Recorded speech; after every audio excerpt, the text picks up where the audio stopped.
Picture this. 2,500 years ago, there's a Greek historian by the name of Herodotus, and he's writing this story about a spring that keeps people young. Fast forward to today, where there's this tech millionaire who's spending $2 million a year on his body, eating the same meals every day, testing his blood, and injecting himself with stuff most doctors have never heard of, all trying to do the exact same thing. Same dream, different centuries, wildly different toolkit. Today we're diving into the myth, the legend of the Fountain of Youth. But not just the myth and the legend, but also the real modern version of it. We're going to start in ancient Greece, jump to a guy who allegedly sailed to Florida looking for magic water, and then land right in the middle of Silicon Valley, where billionaires are trying to hack aging itself using peptides, data dashboards, and honestly some just really unsettling ideas about uploading your brain into the cloud.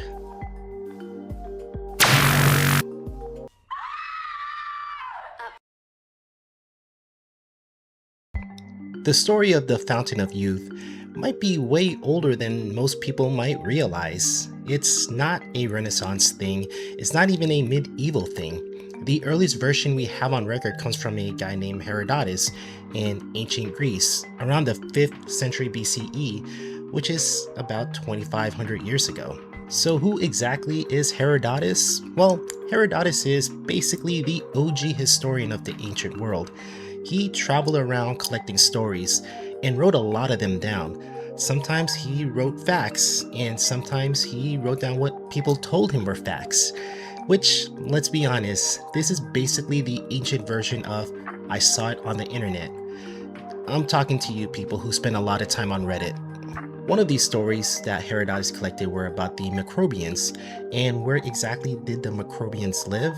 Well, according to Herodotus, they lived at the edge of the known world at that time, and today we know this area as the Horn of Africa. Now, these individuals were considered semi-legendary.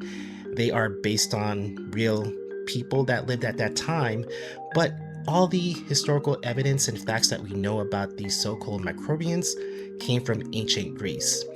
The Microbians didn't leave any type of written documentation at all. Based on all the stories and facts that Herodotus collected, the Microbians were described as being tall and beautiful and extremely wealthy, and their culture was distinct from their neighboring people.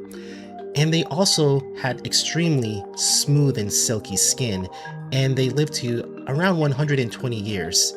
So how exactly was this possible? Well, magic water, of course.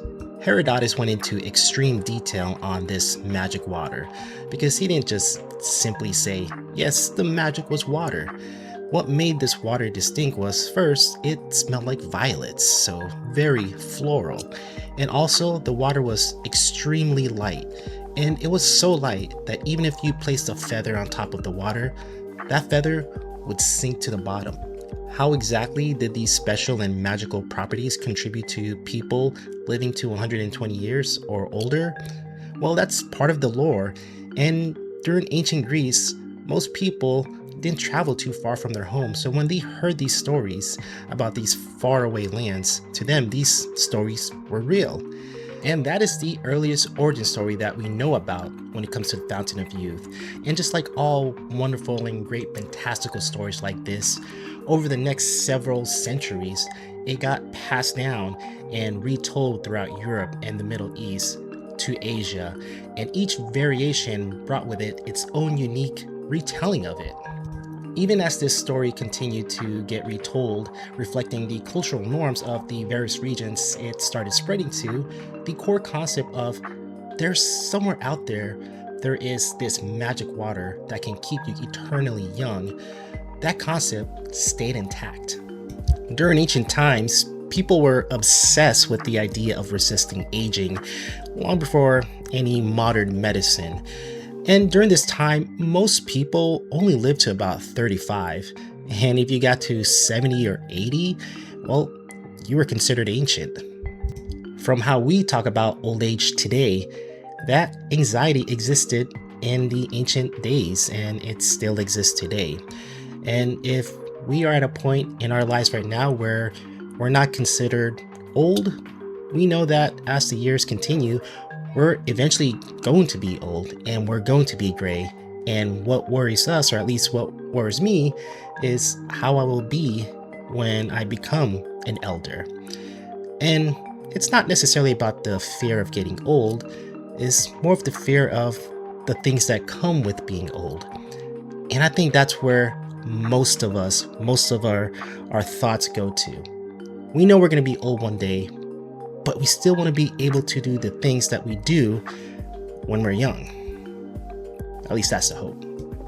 There are many people in the tech world right now who are trying to live forever, or at the very least, live for a very, very long time, like Bryan Johnson.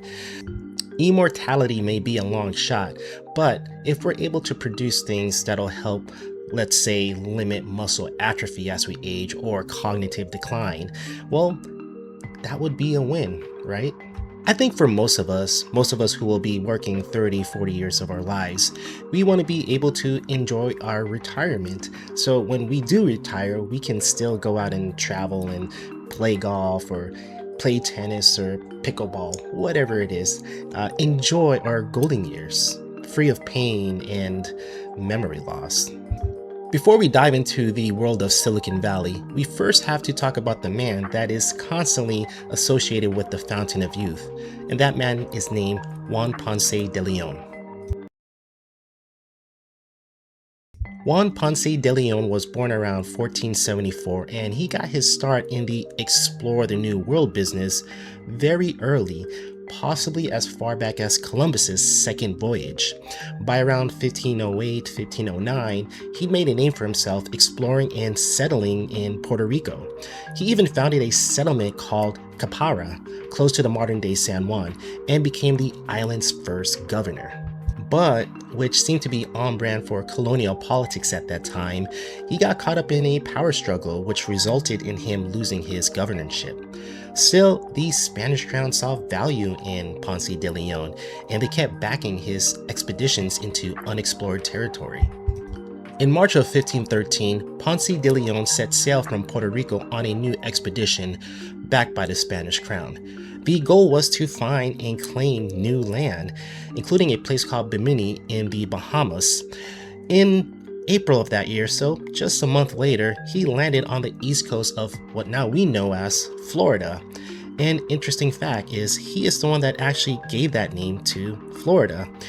At that time, he had no idea he landed on an entire continent. He thought it was just another piece of land. Interesting fact here about the word Florida. So Florida comes from the Spanish word that means full of flowers. And when Ponce de León landed here in this part of Florida, it was around springtime, so the place was full of flowers, which is why he called it La Florida. Remember how I said people constantly associate Juan Ponce de León with the Fountain of Youth? Well, here's an interesting fact. Ponce de León never actually wrote about searching for the Fountain of Youth. There's no journal entry, no official record, nothing from his lifetime connecting him to that quest. Modern historians are pretty confident the legend got attached to his name only after he died, probably added in later by writers and chroniclers who liked a good story. Now, during that time, there were some existing Caribbean legends that were floating around, pun intended, about miraculous healing waters near Bimini. So, more than likely, some of those stories got mixed in with Ponce de León's expedition, which over time, these stories of this magical water and Ponce de León searching for it kind of blends together as it gets retold over and over again, just like that telephone game that you played in elementary school.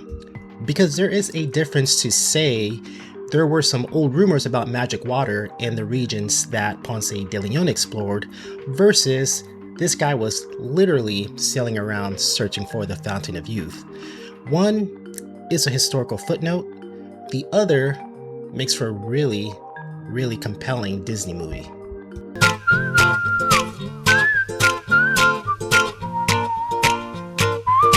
So unfortunately, this story of Juan Ponce de León searching for the Fountain of Youth doesn't end with him finding the Fountain of Youth, since, again, this was not something that he explored. It was just something that was added later on by historians.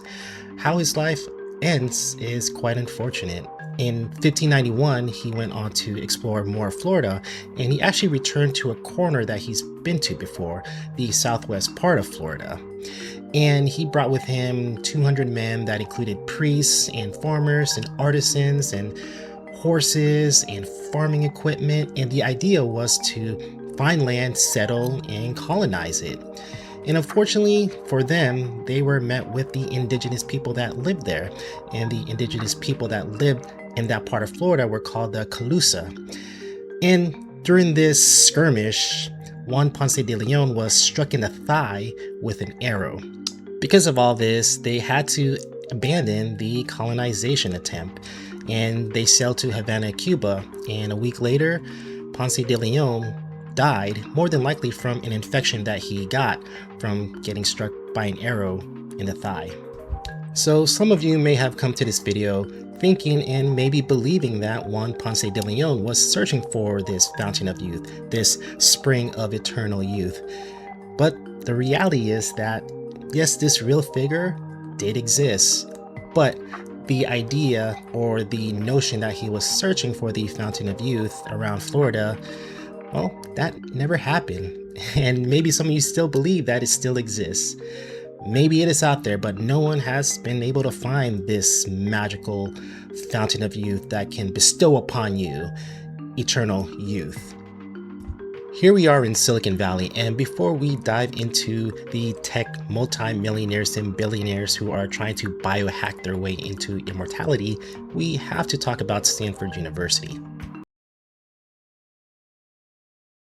I just recently read a book called Palo Alto by Malcolm Harris, and it's a very informative book. It goes into great detail about Stanford University, Leland Stanford himself, and how he set a lot of things in motion when it comes to Silicon Valley becoming Silicon Valley. Before Stanford University became Stanford University, Leland Stanford was obsessed, uberly obsessed with trotting horses, breeding horses. And this wasn't just like his hobby, like his side hobby. He actually built an entire operations that he called the Palo Alto Stock Farm, and he ran it like a science lab. He started training young horses, he tracked their performance obsessively, and then bred the fastest ones together to produce even faster offspring.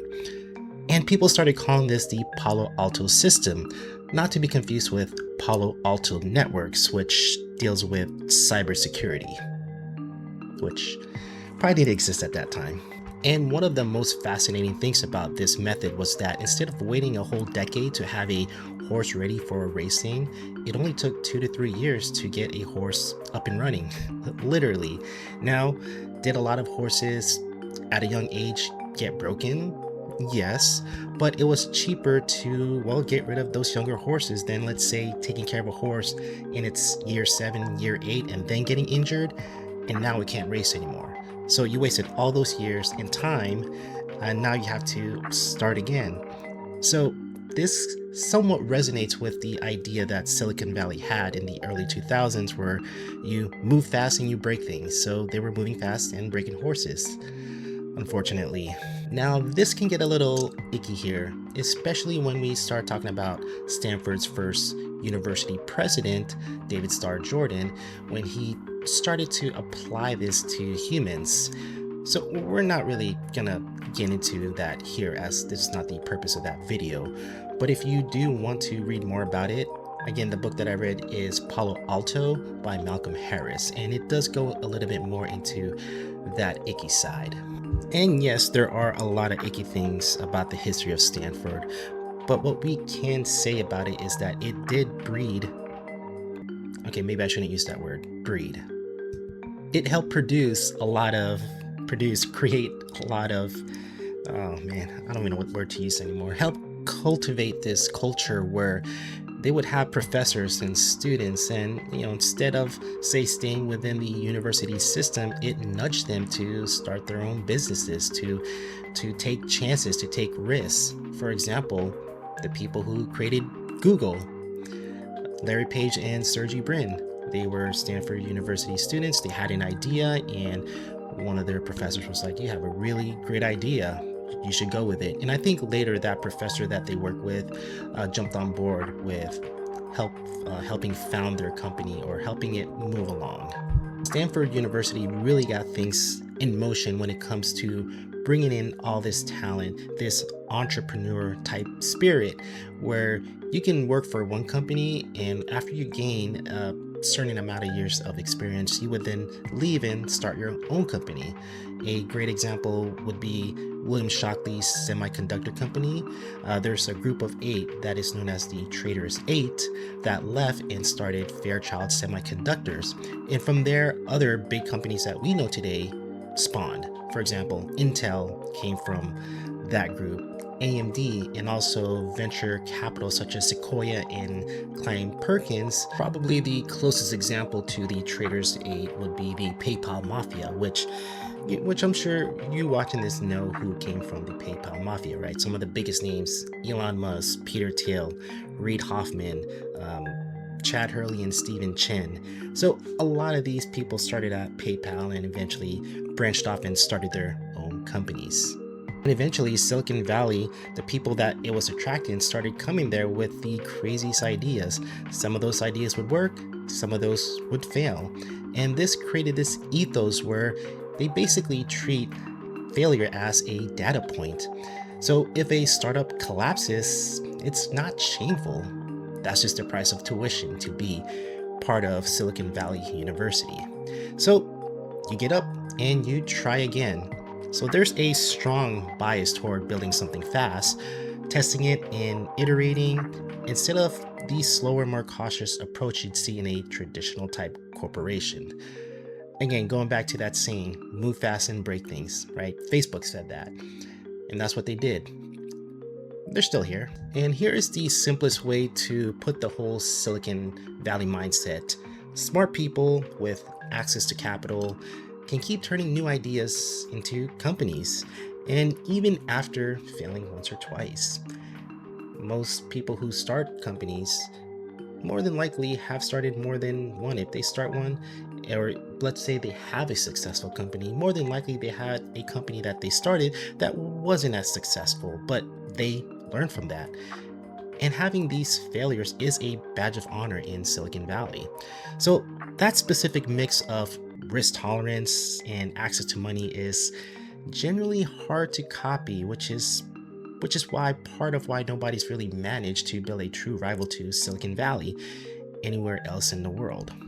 Okay, so now that you've understand that mindset, this is where the human body is just another system we can optimize, test, and iterate on. So kind of, well, going back to the horse analogy, well, actually, maybe, so going back to that mindset, yes, treat every problem, every failure as a data point.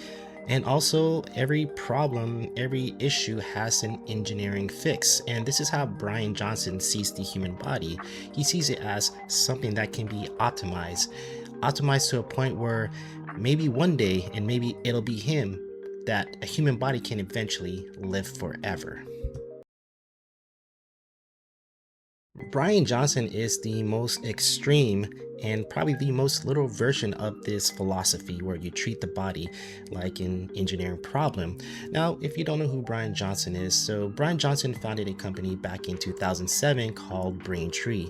And Braintree was a mobile online payment system, and it was ahead of its time. It launched even before 4G existed, and eventually 4G launched. And around 2011, he bought Venmo. I'm sure you are all familiar with Venmo, right? So he bought Venmo, company was doing well, and eventually PayPal bought Braintree for $800 million. And out of that 800 million, Bryan Johnson received 300 million.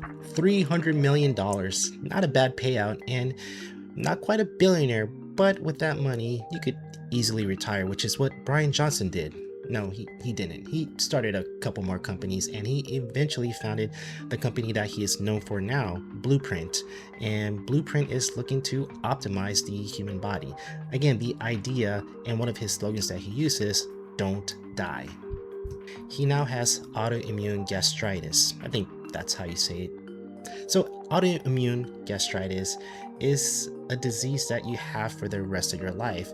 And from what I read is what happens is that your stomach doesn't produce the acid that it needs and you become B12 deficient. So you have to supplement that so that, well, you don't have all these other symptoms like stomach pain or fatigue and weakness or dizziness or tingling or numbness in your fingers, and even leading to type 1 diabetes. Now, having autoimmune gastritis is not a life sentence, right? You are not going to die, and most people who do have it do manage, but there are complications.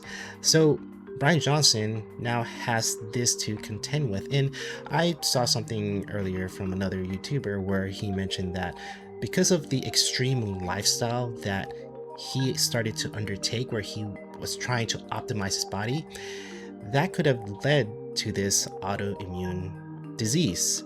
I don't know how true that is. If you're a doctor watching this, could that be the case?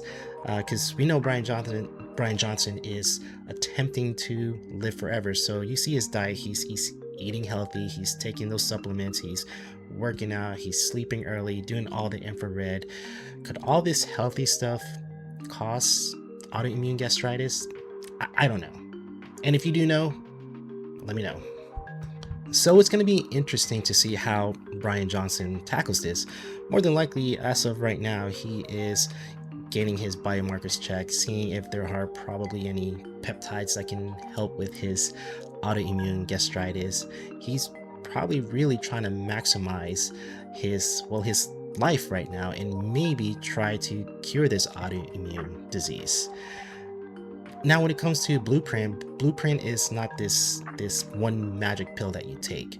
It's more of a bundle of habits that all work together. So what you eat matters, how you sleep, how you exercise, what supplements you take, and constantly measuring your biomarkers in your blood and your body. So Bryan Johnson, he would track an enormous amount of health metrics. And then he adjusts his routine, and based on what data he sees, then he makes those necessary changes. So clearly having this autoimmune disease is going to change the way he sets his day. So it's going to be interesting following him and see how he makes those life adjustments and seeing if the way he's been doing things with Blueprint can apply to having this disease. Bryan Johnson is clear in his videos that he's made over the years that it's not just about being a healthy person, it's more specifically about extending one's own health span. And what exactly is a health span? Well, it's basically the number of years you're not just alive, but the number of years that you are actually functional and vital. So slowing down the biological pace of aging. So theoretically, right, you could be 120 years old, but you're still living life as if you were 50. That's the goal, being able to function in old age, because as we know, as we get older, our body does break down, whether we want to or not. Eventually, you're going to reach that point in your age where you're going to start graying. The muscles that you built over the years, they're going to start to, well, go away, right? You're going to have these complications. And one of the goals of Blueprint is to combat that. And again, the idea is to eventually live to forever, but there are definitely a lot of things that keep us from living forever. And honestly, it's a noble goal, right? I mean, if I were to live to 100 years old, I would like to still be able to go for walks and go on nice vacations to Fiji and jump in the ocean and swim. That would be amazing. I don't want to be 100 years old and confined to a wheelchair or confined to my bed, because are you really living? So when it comes to Bryan Johnson, his day starts off very early, and he has a regular structured exercise that he does every day. And when he eats, his meals are mostly plant-based. So there are a couple of specific ones that have become, well, they've been kind of famous in his sphere, where he calls this big vegetable blend the super veggie, and a dessert style dish called nutty pudding. You don't know what I'm talking about, you can look up his YouTube videos, his channel, and you can find that video there. Or Maybe it'll be in one of these B-rolls that I'm doing. I don't know. Along with his meals, he has a long list of supplements that he takes. Also, he's very careful about his sleep, and he has to avoid sunlight. In fact, he intentionally avoids sunlight because, well, sunlight ages you. And there's a real effort to avoid random unplanned habits that might mess up his recovery time. Also, in a video that I saw a while back, or I don't think it was a video, I think it was an article that I read, someone was doing a expose on him where this person was in the car with him and he was driving like 10 miles under the speed limit. And when the reporter asked, "Why are you driving so slow?"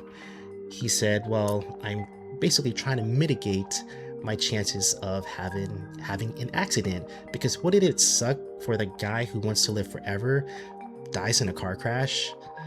Which, yeah, that would suck, right? Because living forever doesn't necessarily mean that you can't die from random acts of things. So Bryan Johnson is clearly a decisive figure. There are people who are taken by his lifestyle and people who see it as just some rich guy spending his money because he can. So why does Blueprint get so much attention? Well, it's because it turns this abstract idea of longevity science into something visible, something dramatic, and honestly a little extreme. And well, we like extreme content, so this is almost like a public performance art piece about aging. Was that good? So yeah, the people that support what he's doing are all about it because he is using science and data to optimize his body. And even those who support him may see this as something crazy, but at least he's open about what he's doing to his body. All the metrics that he takes, he has shared, even the one about his erection. But of course, those critics who say, "Come on, man, this is something a normal person can't do." It's reported that he spends up to $2 million on his body, and well, most of us can't just spend $2 million to do what he does. So how feasible is this for the average person? So Blueprint has become this kind of symbol in Silicon Valley, where the core belief that aging isn't some unstoppable natural force, it's just another problem. And problems can be engineered. And here's an analogy that I can think of that can sum up what Johnson is doing here. So most people just try to stay healthy. Nothing wrong with that. Well, Bryan Johnson, he is running something closer to a full-time dashboard for his own body where he tracks his sleep, food, exercise, lab results, and constantly feeding into the next small adjustments based on that data. So he measures, he tests, he refines, he repeats. It's basically running his own body like a startup that ships small updates every single day. And right now that startup company, it's still in the startup phase. And will this startup be successful? Well, only time will tell. So what exactly is a peptide? In the simplest terms, peptides are simply short chain amino acids, and these amino acids are the building blocks of proteins. And when you string a number of them together, you get a peptide. At least from what I've researched. Again, I'm not a scientist by trade by any means, but I do a lot of reading. And if that explanation makes sense, great. And if it doesn't, let me know. Your body naturally produces thousands of different peptides, and the number that I came across is 7,000. And not all of these peptides do anything, but some of them, maybe a few hundred, do something. For example, they can influence hormone release, inflammation, and also various different parts of your body and the healing process. Insulin is a type of peptide, and without insulin, your body would not be able to regulate your sugars in your bloodstream. And there is a condition for that. It's called type 1 diabetes. If you have type 1 diabetes, your body does not produce insulin at all, which is different from type 2 diabetes, where your body does produce insulin, but it doesn't use it efficiently. For a very long time, we've been treating type 1 diabetes and type 2 diabetes similar. We say here's insulin, and for type 1 diabetes, you need insulin. For type 2 diabetes, well, that's not exactly what you need. All you're doing is when you have type 2 diabetes is that you are flooding your bloodstream with extra insulin, and yes, it does lower your blood sugar, but it doesn't attack the underlying problem.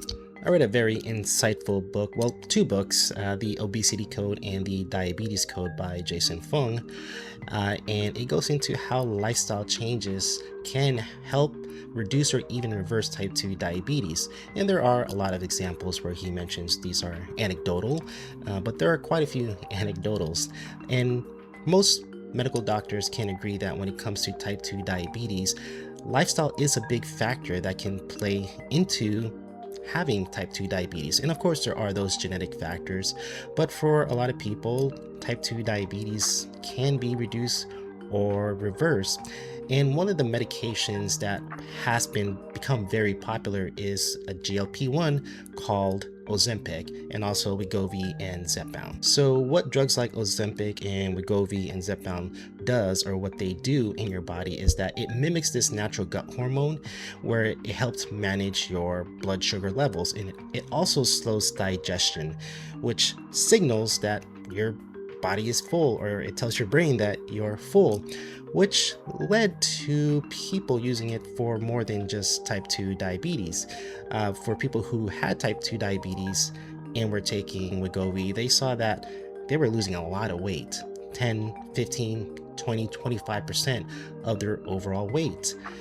And that started to get noticed.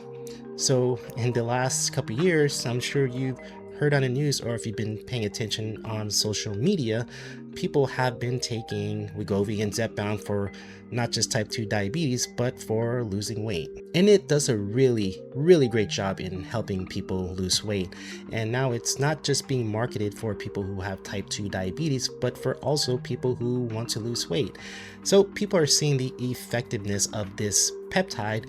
And now the question is, well, are there other peptides that can help with other things? And of course, people in the biohacking community world and even medical fields, right? They're looking into different peptides because they know peptides can serve a purpose, and that peptides are something that is necessary because our body naturally produces them. So could there be peptides that target certain parts of your body that can help improve your quality of life?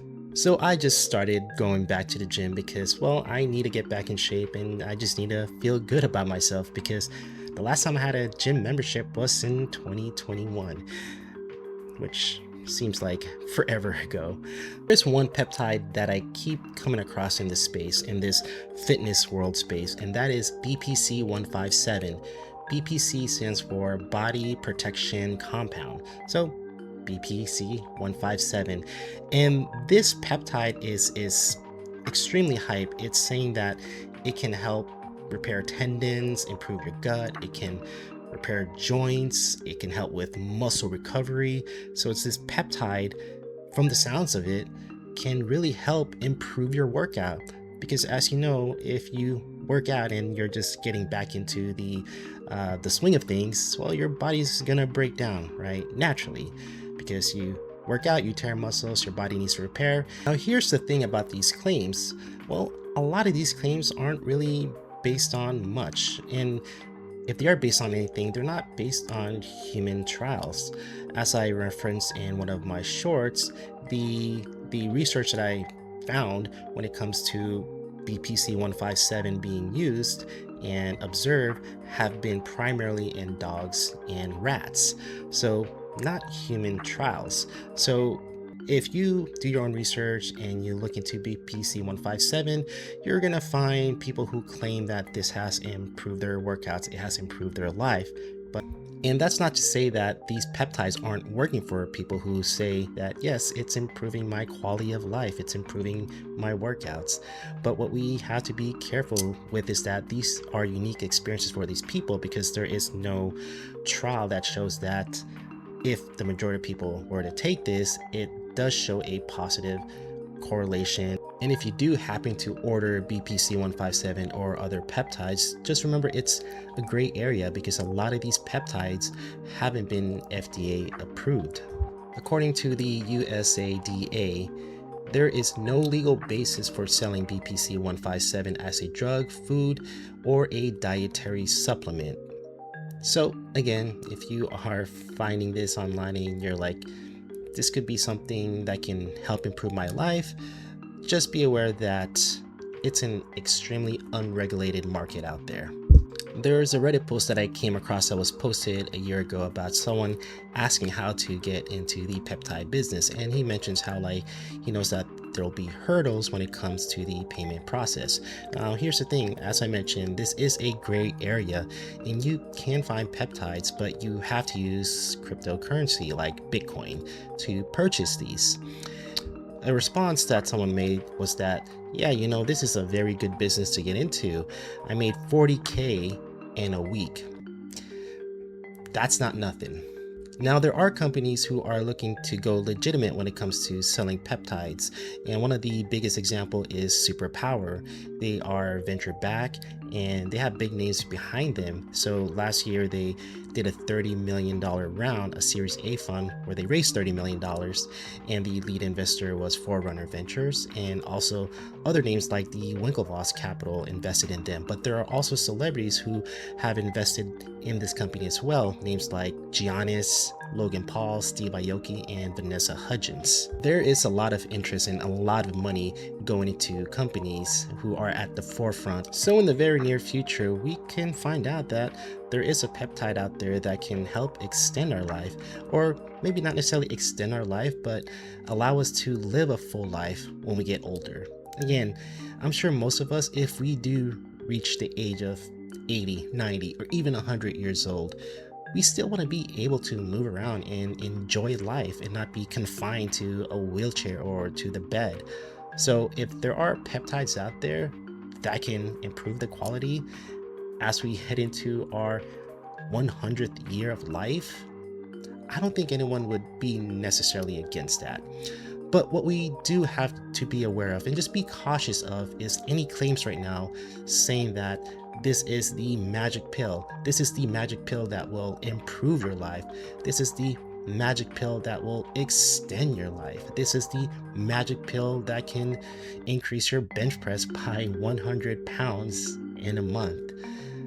There's no magic pill like that exists, and it could very well exist in the near future, but right now, any claims made on those basis, that premise, when it comes to peptides, it's just not there yet. But again, there are people who are claiming and saying, hey, this is improving my life, and again, they can very well be telling the truth. And here's the thing, modern medicine has helped increase people's lifespan. If you look over just 100 years ago, people weren't living as long as they are now. And of course, yes, you have the people, the anomalies who would live to 100, but most people would die young. And now people are living well into their 70s and 80s and living productive lives versus several hundred years ago where you were considered old age at 35. So we're continuing to live longer and longer. And yes, there's studies out there that says that we could be, by we millennials, possibly Gen Z could be the generation that lives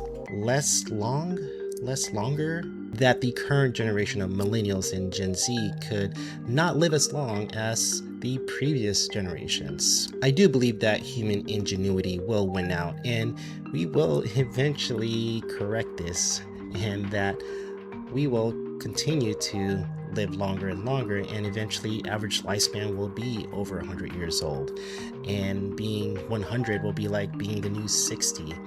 Now, that probably won't happen in my lifetime, but slowly we'll get there. And we have to remember, humans haven't been around that long in the grand scheme of things. So we still have a lot of evolution to go. But there is one possible evolution that, honestly, as a person that reads a lot of science fiction, it sounds cool in science fiction. But when it comes to the reality of it, it's just a little scary.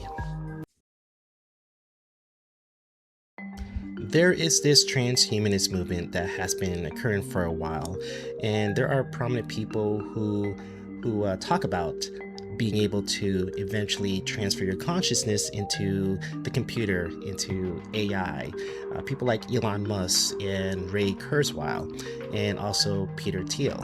This very well may be the way to immortality. But again, the question that we have to ask is that what we want as humans? And it's just strange to think about, just thinking about how just transferring everything that you are, whatever you are, into the computer and possibly living forever. And would that be a good forever? And it makes me think about a book that I've read, or a series that I've read. Hopefully the next book will come out pretty soon. But it's called the Bobiverse universe. And it's about this tech guy, right? He's a tech guy. He just, if I recall, he just sold his company, or he got venture funding, so he had a lot of money, and he's out celebrating with his friends. And I think after the party, or after the event that he was at, he was walking across the street, and then he gets hit by a car, and then he wakes up, and when he wakes up, he's just a brain in a jar. So he's like, what just happened? And eventually he wakes up, like, was it 200 years later or something like that. The government's different. Everything was strange. And what ended up happening was the scientist that was working with him puts him on a rocket ship and just sends him off to space. And to kind of just skip over a few things here, he starts exploring. And as he's exploring, he gets lonely, and he also feels just weird because he's just a floating brain.